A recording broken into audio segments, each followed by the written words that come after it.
E hoje nós queremos falar sobre o caminho da felicidade e da prosperidade. E eu gostaria que você abrisse sua Bíblia no Salmo 128. Não vai estar na tela. Então, se você puder abrir sua Bíblia, o seu aplicativo. Salmo 128.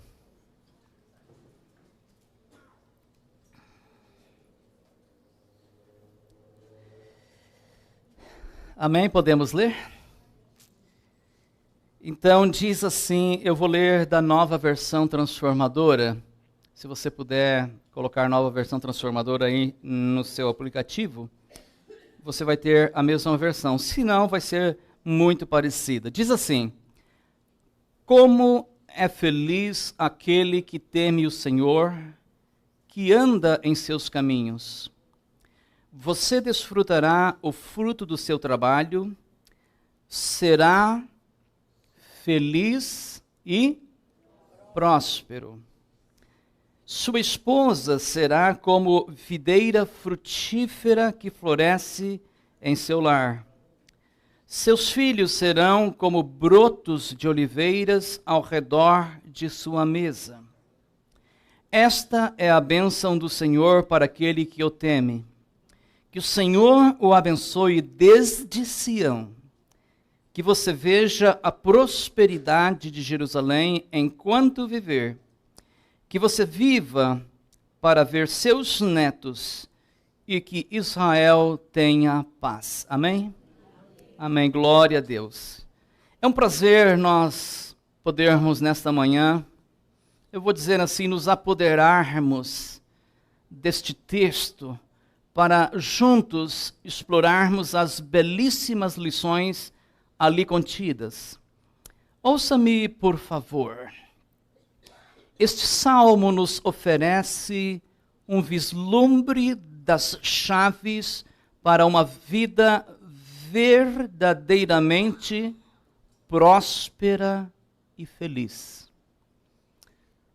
Leio outra vez. Esse salmo oferece um vislumbre das chaves para uma vida verdadeiramente próspera e feliz.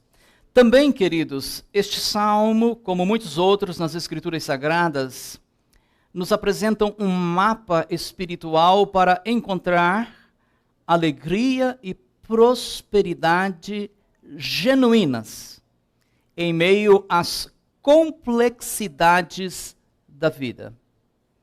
Que a vida é difícil, todos nós sabemos. Mas existe um porém.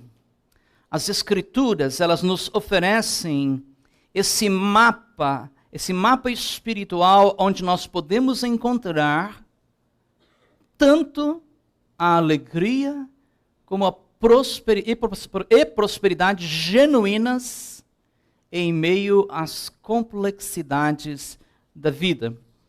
Ao longo dessa mensagem, nós descobriremos o seguinte: olha só, a verdadeira prosperidade não está apenas relacionada às riquezas materiais, mas a riqueza espiritual e emocional que vem de viver em sintonia com os princípios divinos.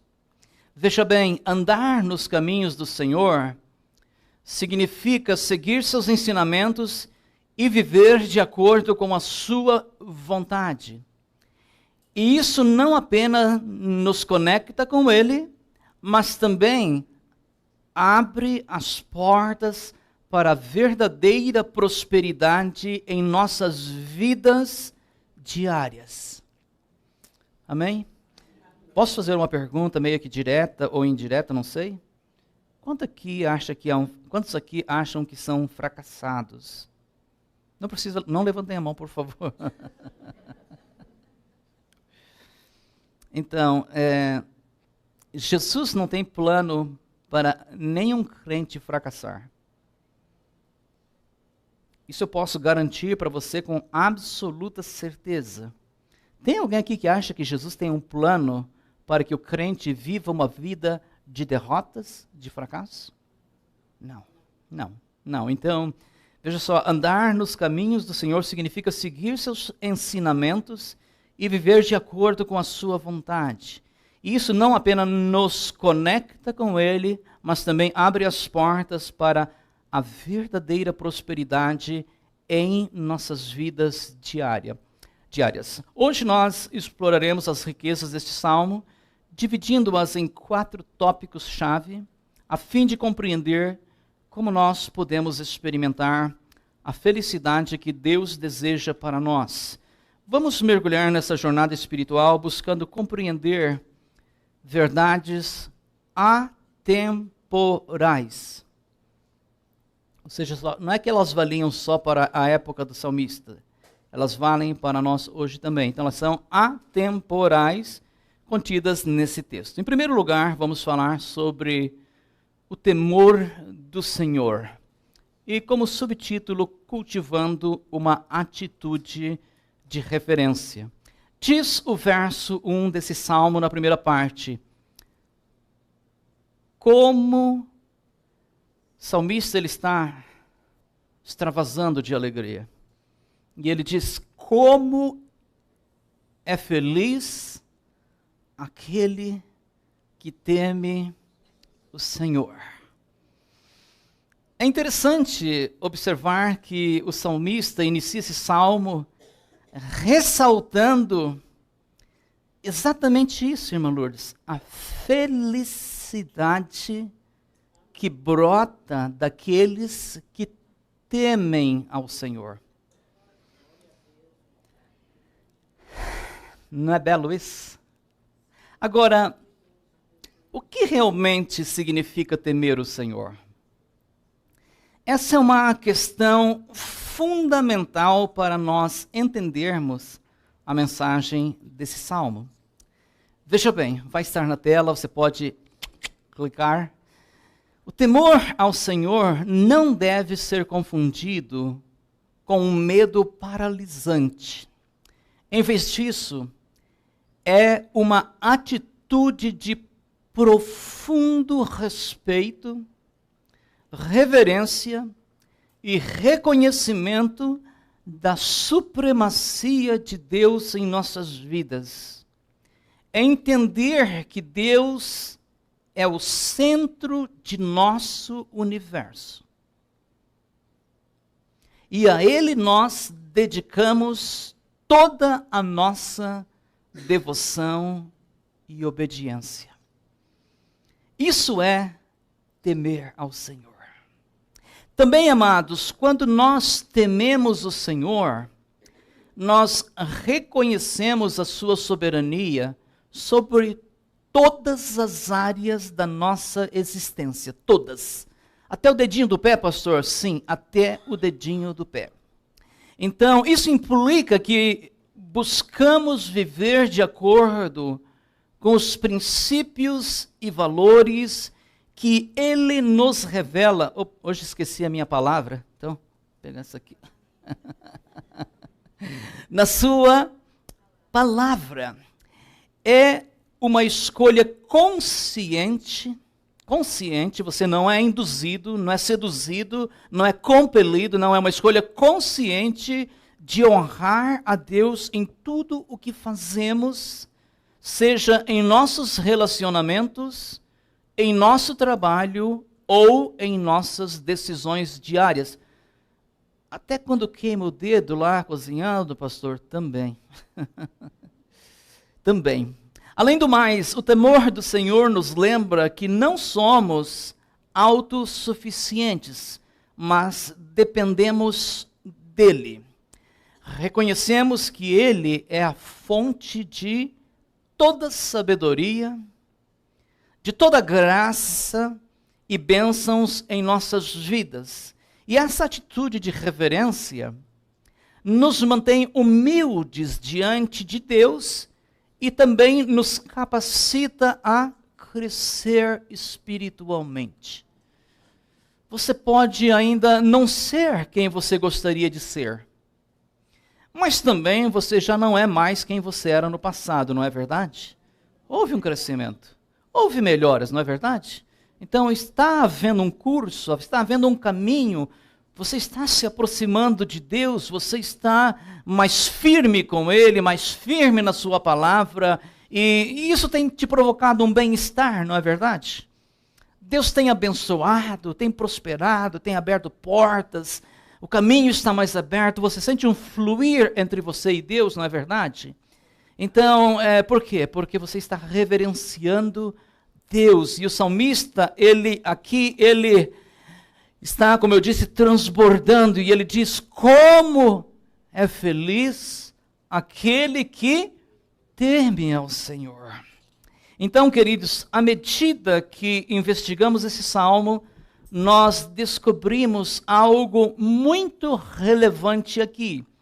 Nós verificamos como essa atitude de temor ao Senhor está intrinsecamente ligada à felicidade e prosperidade que o salmista descreve. Por último, aprendemos também que o temor do Senhor é o alicerce sobre o qual... Isso aí é muito importante, irmãos. Se fosse eu de você, dava uma clicada aí. Porque é uma verdade que você precisa levar para sempre com você. Nós aprendemos aqui que o temor do Senhor é o alicerce sobre o qual todas as outras bênçãos se constroem. É verdade ou não é, Josué? É verdade. Irmã de Janira, é verdade ou não é, irmã de Janira? É verdade. Irmã Maria, é verdade ou não é? Sim.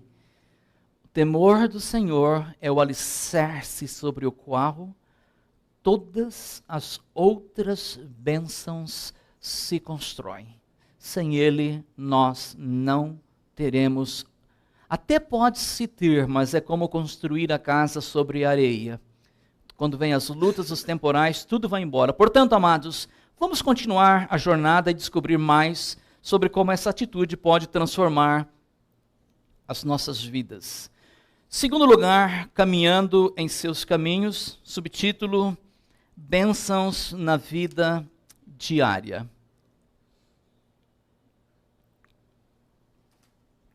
O salmista disse então, como é feliz aquele que teme ao Senhor, e ele continua, tem mais um pouco ainda, que anda em seus caminhos. Então, não parou apenas na primeira parte, temos mais coisas ainda. Então, andar no caminho do Senhor é o que nós precisamos agora, então, tentar entender. E a Bíblia tem muito a nos dizer sobre esse texto. Eu sei que muitas pessoas aqui vão lembrar o Salmo número 1, de cor, que diz, bem-aventurado varão que não anda no conselho dos ímpios, não se detém no caminho dos pecadores, nem se assenta na roda dos escarnecedores. Antes tem o seu prazer na lei do Senhor, e na sua lei medita de dia e de noite. Será árvore plantada junto à corrente das águas, que no devido tempo dá o seu fruto, e cuja folhagem não murcha, e tudo quanto ele faz será bem-sucedido. Está um pouquinho diferente, né, daquela versão mais tradicional, né? E aí a gente fica um pouquinho assim e tal, mas de fato, então, essa versão ela é mais antiga, ela usa a palavra bem-aventurado. O que é bem-aventurado? É feliz. Feliz aquele, e aqui o salmista vai colocar de forma negativa, né? Diz aquele que não anda segundo o conselho dos ímpios, que não se detém no caminho dos pecadores e nem se assenta na roda dos escarnecedores. Antes, o prazer dessa pessoa está onde?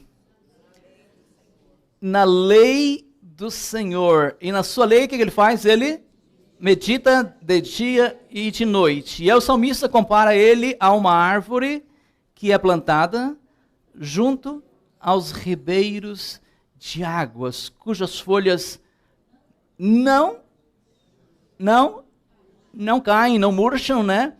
E tudo quanto fizer, prosperará.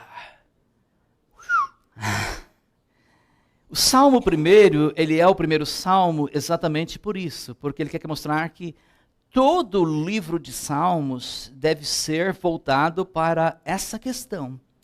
Tanto que quando conclui lá no Salmo 150, o que nós vamos ver lá? Uma eclosão de louvor. Tudo que tem fôlego, louve ao Senhor. Então, a Bíblia tem muito a dizer sobre andar na lei do Senhor. Em Deuteronômio, capítulo 30, verso 16, Deus falou através de Moisés para o povo de Israel. Ele disse, olha, pois hoje ordeno que amem o Senhor, seu Deus, e guardem seus mandamentos, decretos e estatutos, andando em seus caminhos. E se assim o fizerem, olha só a bênção. Se andar no caminho do Senhor, o que acontece? Viverão, se multiplicarão, e o Senhor, seu Deus, abençoará vocês e a terra em que estão prestes a entrar para tomar posse dela. Amém? Então, olha, gostaria que você lembrasse disso. Não existe obediência estéril. Não existe obediência estéril. Sempre a obediência trará bons resultados. Sempre a obediência trará bons frutos. Sempre a obediência trará a prosperidade e o sucesso. E gostaria de dizer para os irmãos que aqui na Memorial nós não temos medo de falar de prosperidade, porque a Bíblia é abundante em falar sobre isso. Eu sei que aí fora distorceram o conceito e tudo mais, mas nós aqui, biblicamente, não temos medo de falar sobre isso. Então, ouça-me com bastante atenção, por favor. Andar nos caminhos do Senhor não é uma jornada religiosa desconectada da realidade ou da vida diária. Pelo contrário, implica em viver nossas vidas diárias de acordo com os princípios e valores divinos, e isso se traduz em bênçãos palpáveis em nossas vidas cotidianas. Quantos podem dizer amém? Quantos têm experimentado isso em suas vidas? Amém? Uhum. Então, veja só, caminhar nos caminhos do Senhor não apenas nos traz bênçãos espirituais, mas também enriquece nossa vida diária com sabedoria, relacionamentos saudáveis, paz interior, estabilidade financeira e um profundo senso de propósito, que é uma das coisas mais importantes que nós podemos ter em nossas vidas, não é verdade, Márcio? Propósito. Propósito. Nós temos que ter propósito na vida. A família precisa de propósito. A igreja precisa de propósito. E para concluir essa parte, então, andar nos caminhos do Senhor é um chamado para uma vida que é verdadeiramente abençoada em todas as áreas, guiada pelos princípios divinos que moldam nossas escolhas e ações cotidianas. Amém? Amém? Estou falando alguma heresia aqui, irmãos? Amém, glória a Deus. Que bom que os irmãos conhecem a Bíblia. E tem pessoas aqui que sabem até citar a Bíblia de cor, né? Terceiro lugar, desfrutando do fruto do trabalho. Uma promessa para não ser esquecida. Verso 2 vai dizer para nós: você não vai colocar o seu dinheiro num saco furado. Não. O gafanhoto não vai destruir as suas bênçãos. Não. O que vai acontecer? Você vai desfrutar o fruto do seu trabalho. Será feliz e próspero.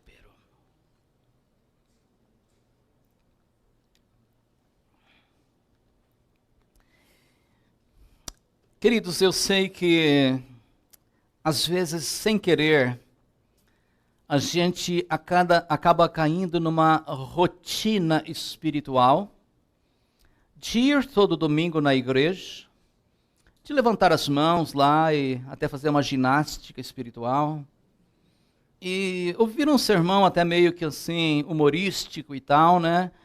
E sair até meio que feliz, mas na vida diária nada muda. Entende? As finanças são curtas, o relacionamento dentro de casa não é saudável, o pet fica doente toda hora, o patrão pega no pé, a patroa também. Queridos, o que significa desfrutar do seu trabalho? Será que Deus está falando de férias?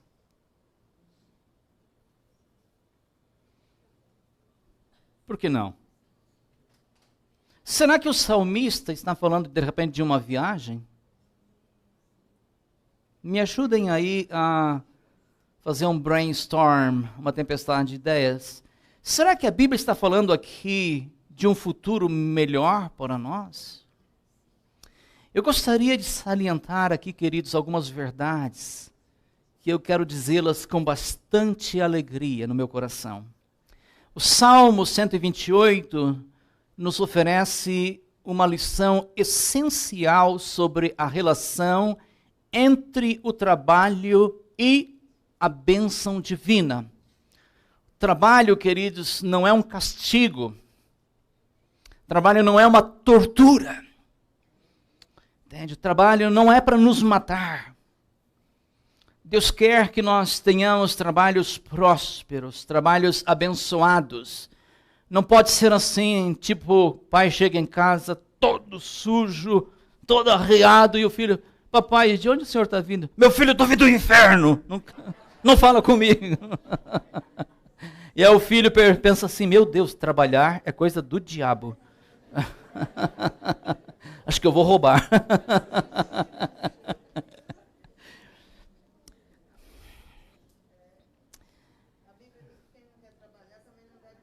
Ah, é verdade. A irmã Janeta está salientando aqui que quem não trabalhar também não deve comer. Fala sim, fala em 2 Tessalonicenses, verdade. Então, amados, olha só, Deus quer abençoar o seu trabalho. Deus quer prosperar a sua carreira. Deus quer abençoar o seu negócio. Deus quer que você cresça. Deus quer que vocês tenham férias em família. O texto está falando para nós, você desfrutará o fruto de seu trabalho, será feliz e próspero. Ou será que Deus não pode fazer isso? Será que a mão dele encolheu, que não pode mais operar milagres? Será que os ouvidos dele se encheram de cera, que ele não pode mais ouvir? Não. Então, o Salmo 128 nos oferece uma lição essencial sobre a relação entre o trabalho e a bênção divina. Deus quer abençoar o seu trabalho. Em segundo lugar, ele nos lembra que, embora o trabalho seja uma parte essencial de nossas vidas, nós não estamos sozinhos nessa jornada. Olha só, se o seu trabalho não está indo bem, convide Deus para fazer parte do seu trabalho. Se o seu negócio não está florescendo, convide Deus para fazer parte, para ajudar você a administrar, para mostrar para você uma saída, para mostrar para você como prosperar. Quantos podem dizer amém? Nós não estamos sozinhos nessa jornada. Convide Deus, convide Jesus para estar junto lá no seu trabalho, e você vai ver como as coisas vão mudar. Terceiro lugar, Deus está ativamente envolvido em nossos esforços, e quando o colocamos em primeiro lugar, nossos esforços são abençoados de maneira extraordinária. O que é extraordinária? Ordinária nós sabemos, normal, né? Você ganha 1.000, é 1.000 e acabou. Ok? Agora, extraordinária, você ganha 1.000 e Deus transforma esse 1.000 em 3, 4, 5 mil. Será que Ele pode? Pode, Ele pode, Ele pode. Ele pode sim, irmãos. Nós estamos falando de coisa séria aqui. Deus pode multiplicar. Deus pode trazer a abundância. E digo mais uma vez, eu não tenho medo de falar sobre prosperidade espiritual. Eu não tenho medo de falar sobre cura. Eu não tenho medo de falar sobre ressurreição de mortos, porque eu não tenho poder para nada, mas Jesus ainda ressuscita mortos, sim ou não? Sim, Ele ressuscita. Então, é nessa fé que nós estamos é dessa fé que nós estamos falando. Queridos, eu tenho que me adiantar, porque o tempo vai passando, então, Bruno, eu vou ter que dar um salto aí para o próximo tópico 4. Me ajude, por favor, Bruno, porque senão eu não quero que os irmãos digam, olha, o pastor nunca termina aquele sermão, parece uma espada o sermão. Aí eu disse, o quê? Cortante é o sermão? Eu disse, não, ele é chato e comprido. Não pode ser assim, né? O sermão tem que ser objetivo. Queridos, então, olha só. Tópico 4. Uma família como bênção. Posteridade assegurada. Então, verso 3 diz, sua esposa será como videira frutífera, que floresce em seu lar. Seus filhos serão como brotos de oliveira ao redor da sua mesa. Amém, glória a Deus, né? Então, para descrever aquele que teme ao Senhor, o salmista usa duas ilustrações. A primeira é, sua esposa será como videira frutífera que floresce em seu lar. Em segundo lugar, ele diz que seus filhos são comparados a brotos de oliveira.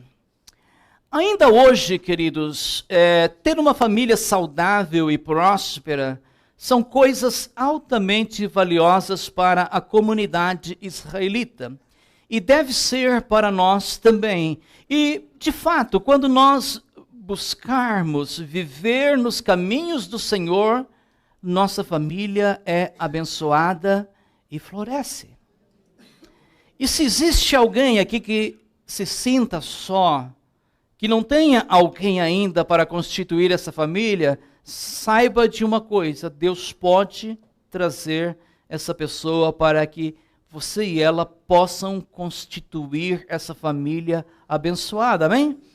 Veja só, a comparação da esposa a uma videira frutífera sugere que ela é uma fonte de sustento e fecundidade para a família. Assim como a videira produz uvas, meu óculos não me ajudou agora. Assim como a videira produz uvas que fornecem alimento e vinho, a esposa desempenha um papel vital em seu lar. Ela é associada à nutrição espiritual e emocional da família, fornecendo amor, cuidado e apoio. É assim ou não é, irmãos? É exatamente assim. A Bíblia diz que a mulher sábia, ela edifica o seu lar, não é verdade? Então, é exatamente isso. Ampliando um pouco mais, queridos, uma esposa que teme o Senhor traz uma influência espiritual e moral para o lar, contribuindo para a formação de uma família equilibrada e piedosa. Então, olha aí, mães, como vocês são importantes. Da mesma forma, eu sei que as crianças e adolescentes, a maioria estão em suas classes, mas eu acho que todos aqui são filhos e filhas, né? Da mesma forma, os filhos não são menos importantes. Esse moleque só me dá trabalho. Essa menina só me dá dor de cabeça. Não, queridos, não é assim. Os filhos são importantes segundo a visão bíblica. O salmista diz que os filhos são comparados a brotos de oliveiras, símbolo de vida, prosperidade e bênção. Assim como as oliveiras produzem azeite, esses brotos representam o potencial de crescimento e o legado que os filhos trazem para a família. Não é verdade? Não é verdade? Glória a Deus por isso. Então, veja só, além do mais, a ênfase recai sobre a ideia de que os filhos são uma herança do Senhor, como diz o Salmo 127, verso 3, nós citamos toda hora esse texto, né? Os filhos são herança, e são de fato a herança do Senhor. E criá-los na disciplina e instrução do Senhor, conforme Efésios 6:4, resulta em uma família frutífera e abençoada. Portanto, amados, olha só, o Salmo 128 nos lembra. Nós vamos falar muito ainda sobre família aqui. Faz parte da visão de 50 anos da igreja. Então, o Salmo 128 nos lembra que a família é um tesouro divino, uma bênção dada por Deus para ser apreciada e cultivada nos caminhos do Senhor. Quando a esposa e os filhos são considerados como bênçãos preciosas, e quando a família busca a Deus juntos, ela se torna, olha só, ela se torna uma força poderosa de influência positiva, tanto dentro de casa, quanto na comunidade ao seu redor. Quantos podem glorificar a Deus? Olha que coisa linda. Quinto e último lugar. A bênção do Senhor, uma promessa inabalável.